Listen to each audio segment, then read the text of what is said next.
Gero eta digitalagoa den ingurune turistiko batean lehiatzea bisitariak erakartzea baino askoz gehiago da. Informazioa kudeatzea da, Iruñeko HP arako funtsezkoa da baliabide eta eduki digitalizatuak izatea. Udalerriari buruzko informazio turistiko guztia plataforma horretan antolatzen da. Zer ikusi behar den, zer egin daitekeen, eta nola bizitzen den esperientzia turistikoa hirian. Helmuga turistikoaren geruza digitalaz ari gara, eduki base antolatua, koherentea eta beti bizia, eta ari esker teknologia eraginkorra da eta bisitariak informazio egokia une egokian jasotzen du. Base horrek, web atariak, aplikazio mugikorrak eta laguntzaile virtualak abiarazten ditu. Ongi landutako edukirik gabe, helmugen plataforma adimendunak ezin du zerbitzu baliagarririk eskaini eta benetako baliorik sortu ere. Ikuspegi hori egiazko bihurtzeko erronka oso zehaz bati aurre egin behar diogu. Erronka jadanik dagoena ordenan jartzea da. Udal alorretan, webgunitan, datu baseetan eta hainbat formatutan banatutako eduki digitalak antolatzea. Informazio baliotsua da, baina askotan sakabanatuta edo bikoiztuta dago,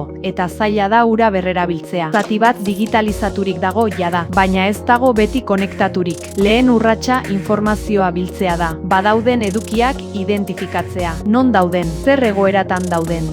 Bigarren urratsa falta dena osatzea da. Eduki berriak digitalizatzea. Jauzi kualitatiboa ez da informazio gehiago sortzea, badagoen edukia hobetzea baizik. Lan hori funtsezkoa da, eta horrek ahalbidetzen du HPA arrakastatsua izatea, eta eduki biziak eta eguneratuak izatea. Eta zer lortzen dugu geruza digital hori ongi eraikita dagoenean bisitariaren esperientzia hobetzera bideratutako tresnak funtsezko bi baliabide sorta hauek abiapuntu hartuta. Batetik, estrategia turistikoko zerbitzuak, datuak kudeatzeko tresnak, erabakiak hartzeko aginte taulak, Iruña sustatzeko web atariak eta aplikazioak, eta bisitariaren esperientzia hobetzen duten bidaia laguntzaileak. Bestetik, eragiketa zerbitzuak, hiriaren benetako bizitzarekin konektatutako zerbitzuak. Iruñean hori argi eta garbi islatzen da San Fermin digitaletan. Hiriko zerbitzuen plataforma, herritar eta bisitariendako pentsatua, baita doneiakue bidean ere. Digitalizazioa lagungarria baita bideko zerbitzuak antolatzeko, eta bidean barna ibiltzen direnen esperientzia hobetzeko.